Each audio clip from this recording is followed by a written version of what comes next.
I wanted to hop in here for the 2020, and I want you to go into this year, man, with a different idea about sin. What is sin? You know, personally, I believe that we have always talked about sin. You know, you can't sin against God, these little different things, but we never really, I believe, got a real good grasp on what sin is. And then we moved from saying don't sin, and then we moved to missing the mark, which is a better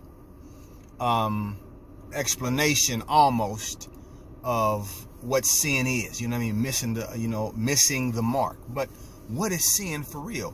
I'll also say this first. We talk about fornication, adultery, lying, cheating, stealing, coveting, all of these things. And that's what we associate with sin. That's what we believe sin is, because that's all that's really ever been associated with the term sin. But those things are just the result of sin. And if you know this, then thumbs up. But for the mass majority of people who believe God to be a particular way, let's just review what sin is briefly. So yes, sin is missing the mark. Adultery, fornication, all of these lying, cheating, all of these little things are the result of missing the mark, or the result of sin. Sin is simply reacting in a limitative state. So what that means is, a lot of women think men are dogs because they cheat. They go out and they say they cheat. Why is a man cheating? A man is cheating because 9 times out of 10, a man has a view of the world that is limiting. Maybe he believes that he can't overcome a particular, addiction, and let's just say we're talking about sex.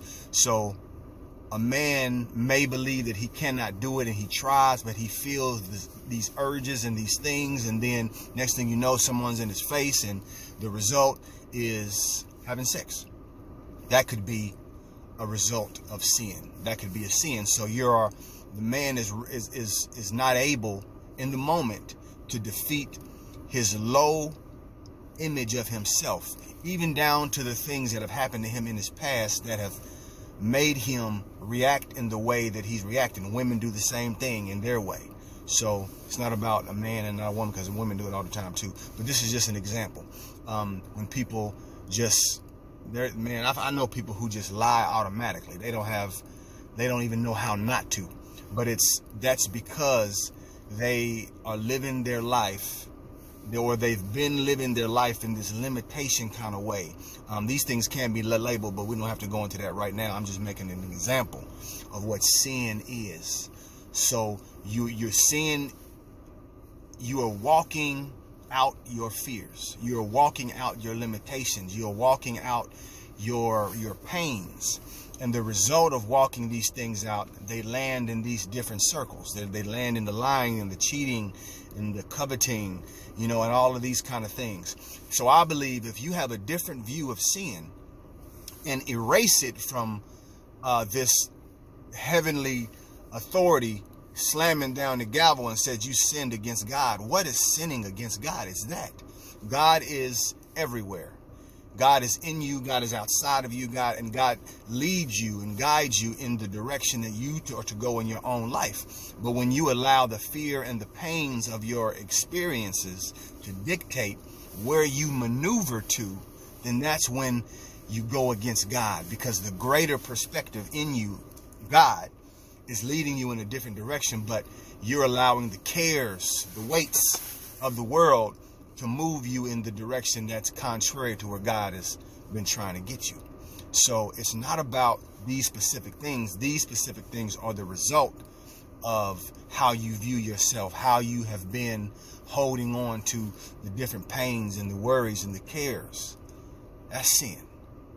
That's the mark, and the target has been set. You have a destiny that's right over here that God is directing you towards, but these things are pulling you this way.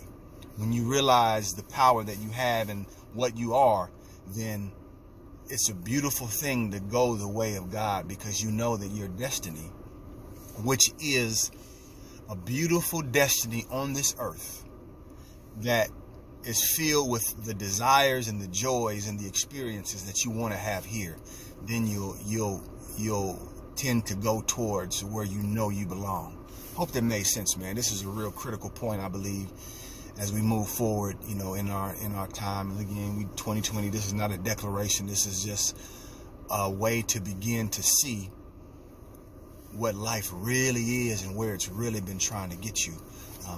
So I hope it made sense, man. Rising Ground Church, Pastor Jamal.